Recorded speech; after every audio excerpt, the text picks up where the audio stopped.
अस्सलाम वालेकुम स्टूडेंट्स। पिछली वीडियो में मैंने आपको क्वेश्चन नंबर 2 का जो कंप्लीटिंग स्क्वायर है उसमें मैंने आपको पहले 3 पार्ट्स करवाए थे, ठीक है। अब इस वीडियो में हम क्वेश्चन नंबर 2 का आखिरी 3 पार्ट्स करेंगे इंशाल्लाह, ठीक है। इसमें मैं आपको समझाऊंगी कि हमने आखिरी 3 पार्ट्स कैसे सॉल्व करने हैं, ठीक है स्टूडेंट्स। अच्छा जी, आ जाएं, मैंने क्वेश्चन जो है वो पहले से लिख लिया है, ठीक है।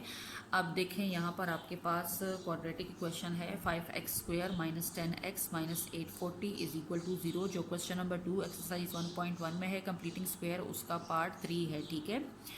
अच्छा जी स्टूडेंट्स, अगर आपने मेरी पिछली वीडियोस देखी होंगी जिसमें हमने क्वाड्रेटिक इक्वेशन को फैक्टराइजेशन के थ्रू सॉल्व किया था, उसमें मैंने आपको बताया था कि अगर हमारे पास कांस्टेंट नंबर बहुत बड़े बड़े हैं, हमारे पास जो कोएफिशिएंट्स हैं वो काफ़ी बड़े बड़े हैं, तो उसके लिए फिर हम क्या करते हैं कि उसको डिवाइड करते हैं ऐसे नंबर पर जो तीनों आपके पास मतलब कि कांस्टेंट नंबर और दोनों कोएफिशिएंट्स आपके पास उस टेबल में आते हों, तो ऐसे नंबर पर हम उसको डिवाइड कर लेते हैं। और डिवाइड करने से हमारे पास कटिंग हो जाती है, हमारे पास नंबर्स जो हैं वो छोटे हो जाते हैं, कांस्टेंट नंबर और कोएफिशिएंट जो है वो छोटे हो जाते हैं, ठीक है। तो लिहाजा यहाँ पर भी हम वही तरीके कार करेंगे, ठीक है। इससे पहले जो मैंने आपको वीडियो में एग्जाम्पल 3 करवाया था कंप्लीटिंग स्क्वायर के थ्रू, और बाकी 3 पार्ट्स करवाए थे क्वेश्चन के एक्सरसाइज के, ठीक है। तो उसमें हमारे पास सारे कांस्टेंट नंबर्स जो हैं वो छोटे थे, इवन के कोएफिशिएंट्स भी हमारे पास छोटे थे, तो हमें उसको कम करने की ज़रूरत नहीं पड़ी थी, ठीक है। लेकिन अगर यहाँ पर देखा जाए तो देखें हमारा कांस्टेंट नंबर काफ़ी बड़ा है 840, ठीक है। अब 840 को देखा जाए, 10 देखें और 5, तो ये तीनों ऐसे नंबर्स हैं जो 5 के टेबल में आते हैं। अगर हम इस पूरे इक्वेशन को 5 पर डिवाइड करें तो हमारे पास ये तीनों नंबर्स कम से कम थोड़े से छोटे आ जाएंगे, जिसको सॉल्व करने में हमारे लिए थोड़ी सी आसानी हो जाएगी, ठीक है। तो इसलिए मैं सबसे पहले क्या करूँगी, इस इक्वेशन को जो है डिवाइड करूँगी किस पर, 5 पर, ठीक है। डिवाइडिंग बोथ साइड्स बाय 5 हो जाएगा आपके पास, ठीक है। तो देखें अब जब हम इसको 5 पर डिवाइड करेंगे, ये आपके पास 5, यहाँ पर भी माइनस 10x डिवाइडेड बाय 5 हो जाएगा, ये भी माइनस 840 डिवाइडेड बाय 5 हो जाएगा, और 0 जब 5 पर डिवाइड होगा तो 0 ही आएगा, लिहाजा मैं डायरेक्ट 0 ही लिख रही हूँ, ठीक है। अच्छा जी स्टूडेंट्स, अब यहाँ पर क्या होगा, देखें 5 की कटिंग हो जाएगी, ये आपके पास x² आ गया। देखा आपने स्टूडेंट्स के इक्वेशन 5 और 5 पर डिवाइड हो के आपके पास 1 आ जाता है ना, तो कोएफिशिएंट हमारा छोटा हो गया, ठीक है। इसी तरह 10 डिवाइडेड बाय 5 आपके पास 2x हो जाएगा, और माइनस 840 डिवाइडेड बाय 5, 840 जब 5 पर डिवाइड हो तो फिर हमारे पास 168 आ जाता है, ठीक है। यहाँ तक समझ आई आपको स्टूडेंट्स, ठीक है। हमने क्या किया, कांस्टेंट नंबर को, कोएफिशिएंट्स को कम करने के लिए, मकसद क्या है हमारा, कम करना, ताकि हमारे लिए सॉल्विंग में, सॉल्यूशन में आसानी हो, ठीक है। हम थोड़े से छोटे छोटे नंबर लेकर हमारे पास ये सॉल्व हो सके, ठीक है। तो 5 पर डिवाइड करके हमारे पास कोएफिशिएंट क्या आया, x² minus 2x minus 168 is equal to 0। अब कंप्लीटिंग स्क्वायर का पहला मेथड क्या है, वही तरीक़ेकार है। हमने पहले स्टेप में कांस्टेंट को इक्वल के दूसरी शिफ्ट करना होगा, दूसरी तरफ लेकर आना होगा, ताकि हमारा साइन जो है वो चेंज हो जाए, ठीक है। तो ये आपके पास x² minus 2x is equal to 168, यहाँ पर नेगेटिव में है, इक्वल के दूसरी तरफ शिफ्ट होगा तो पॉजिटिव हो जाएगा। ये आपके पास x² minus 2x is equal to 168 हो गया, ठीक है स्टूडेंट्स। अब हमने क्या करना है, अब वही मैंने आपको बताया था कि आपने इसमें कंप्लीटिंग स्क्वायर में हम 2 फार्मूलाज यूज़ करते हैं, कौन कौन से, a minus B whole square और a plus B whole square, ठीक है। a minus B whole square हम तब यूज़ करते हैं जब हमारा ये वाला टर्म जो है ये नेगेटिव हो, नज़र आ रहा है, ठीक है। कांस्टेंट को शिफ्ट करने के बाद हमारे पास सेकंड स्टेप ये होता है कि हम चेक करेंगे कि आया ये वाला टर्म जो है, जो पावर 1 वाला टर्म है लीनियर वाला, उसको हमने चेक करना है कि अगर वो माइनस साइन में है तो हमने a minus B whole square use करेंगे, अगर वो प्लस साइन में है तो हम a plus B whole square use करेंगे। इस इक्वेशन में मेरे पास ये माइनस 2x है, माइनस साइन में है, लिहाजा हमने कौन सा वाला यूज़ करना होगा, a minus B whole square.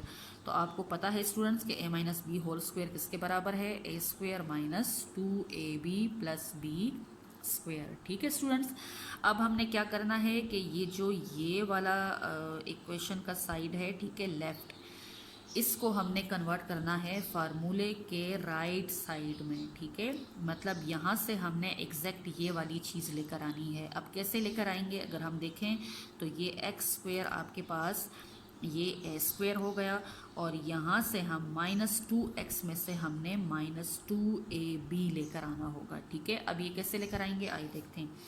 ये आपके पास एक्स स्क्वेयर है और ये ए स्क्वेयर है, तो ठीक है, अगर मैं एक्स के ऊपर स्क्वेयर लगा लूँ तो देखें ए जो है वो मेरा एक्स हो गया, ठीक है स्टूडेंट्स, यहाँ तक समझ आई।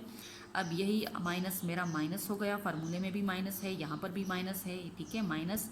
अब फार्मूले में भी 2 है, यहाँ पर भी 2 है, 2 लगा लिया मैंने।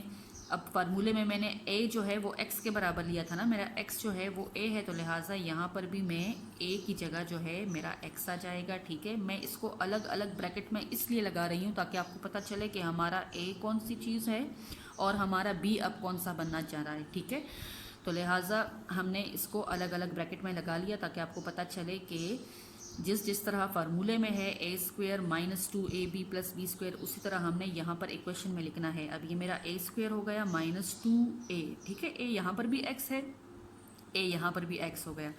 अब यहाँ पर पीछे क्या रह जाता है, देखें 2 जब हमने कॉमन ले लिया, x भी हमने लगा लिया ब्रैकेट में, तो पीछे तो कुछ नहीं रह जाता। तो अब 2 जो है वो कौन से नंबर के साथ मल्टीप्लाई होगा, तो हमारे पास वही 2 आएगा। जाहिर है स्टूडेंट्स 2 जो है वो 1 के साथ जब मल्टीप्लाई होगा, 2 1s are 2, ठीक है, -2x, वही हमारे पास -2x टर्म आ रहा है ना, ठीक है स्टूडेंट्स। तो अब यहाँ पर हमारा b क्या बन गया, अब देखें स्टूडेंट्स, देखा आपने b हमारा जो है वो 1 बन गया, ठीक है। अब देखें a स्क्वेयर -2ab, समझ आई यहाँ तक, ठीक है स्टूडेंट्स। यहाँ पर ये 2 टर्म्स जो है वो हमने यहाँ से इन 2 को खोल के बना लिया, ठीक है, और = 168। अब भी हमारा ये राइट साइड जो है ये कमी है यहाँ पर, किस चीज़ की, ये +b स्क्वेयर जो है यहाँ पर तो नहीं है, ये तो खाली a स्क्वेयर -2ab तक बात आ गई, वो +b स्क्वेयर कहाँ चला गया, तो +b स्क्वेयर। अब b का तो हमें पता चल गया कि हमारा b क्या है 1, तो जब यहाँ पर 1 का स्क्वायर आएगा तो फिर हम कह सकेंगे कि हाँ भाई फार्मूले के जो राइट साइड है वो हमने अचीव कर ली है। तो लिहाजा यहाँ पर अब हम लिखेंगे adding 1 square on both sides, ठीक है। जाहिर है हमें सिर्फ 1 स्क्वायर तो यहाँ पर चाहिए, लेकिन मैथ्स रूल के मुताबिक हम जो ऑपरेशन अप्लाई करते हैं एक ही साइड पर, वो जाहिर है हम दूसरी साइड पर भी वही ऑपरेशन अप्लाई करते हैं, ठीक है। तो लिहाजा हम कहेंगे adding 1 square on both sides, ठीक है। ये आपके पास x का स्क्वायर -2 × x और 1, और फिर +1 बोथ साइड्स पर ऐड करेंगे, 168 + 1 होल स्क्वायर, ठीक है students.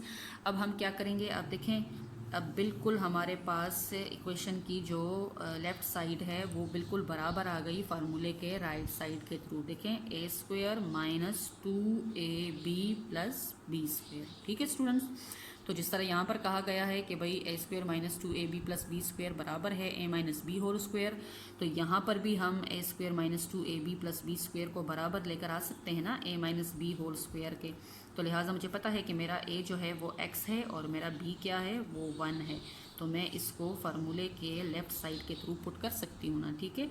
a - b whole square मैंने लगा लिया, मतलब कि x - 1 whole square = 168 + 1 1s are 1 ही आता है, तो 1 + 168 मेरे पास 169 आ गया, ठीक है स्टूडेंट्स। यहाँ तक आपको समझ आ गई। अब हमने क्या करना है, जाहिर है x की वैल्यू निकालनी है, तो स्क्वायर को ख़त्म करना होगा। स्क्वायर को ख़त्म करने के लिए हम बोथ साइड्स पर स्क्वायर रूट अप्लाई करेंगे। ये आपके पास x - 1 स्क्वायर रूट इस तरफ भी आ जाएगा और 169 यहाँ पर भी आ जाएगा, ठीक है स्टूडेंट्स।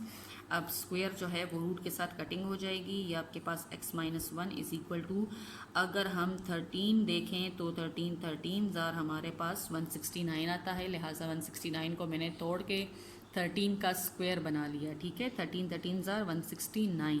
स्क्वायर का मकसद क्या है कि हमारा रूट जो है वो ख़त्म हो जाए, ठीक है स्टूडेंट्स। ये हमारे पास x - 1 = +-13 हो जाएगा। रूट जब भी किसी नंबर पर ख़त्म हो तो हमारे पास दोनों साइन लगते हैं, प्लस भी लगता है और माइनस भी लगता है। तो ये आपके पास x = एक दफ़ा +13 +1 हो जाएगा, ये -1 इक्वल के दूसरी तरफ शिफ्ट हो जाएगा तो +1 हो जाएगा, और दूसरी तरफ हम लिखेंगे x = -13 + 1, ठीक है। तो ये आपके पास 13 के दो साइंस है ना, ठीक है, तो एक तरफ हमने प्लस लगा लिया और दूसरी तरफ, ठीक है, +13 + 1 हो जाएगा और फिर -13 + 1, 1 तो बस एक ही दफ़ा उधर चला गया तो बस पॉजिटिव में कन्वर्ट हुआ ना, ठीक है स्टूडेंट्स। अब क्या हो जाएगा, +13 और +1, ये आपके पास 14 आंसर आया और दूसरी तरफ x = -13 + 1, ये आपके पास -12। तो आपका सोल्यूशन सेट क्या बना, 14 और -12, ठीक है स्टूडेंट्स। ये आपका पार्ट 3 जो है वो सॉल्व हुआ और ये आपका आंसर है, ठीक है स्टूडेंट्स। अब आज ये देखते हैं पार्ट 5। अच्छा जी, पार्ट 5 क्या है आपके पास, 9x² - 6x + 5/9 = 0, ठीक है स्टूडेंट्स। अच्छा जी, अब यहाँ पर क्या तरीक़ेकार है,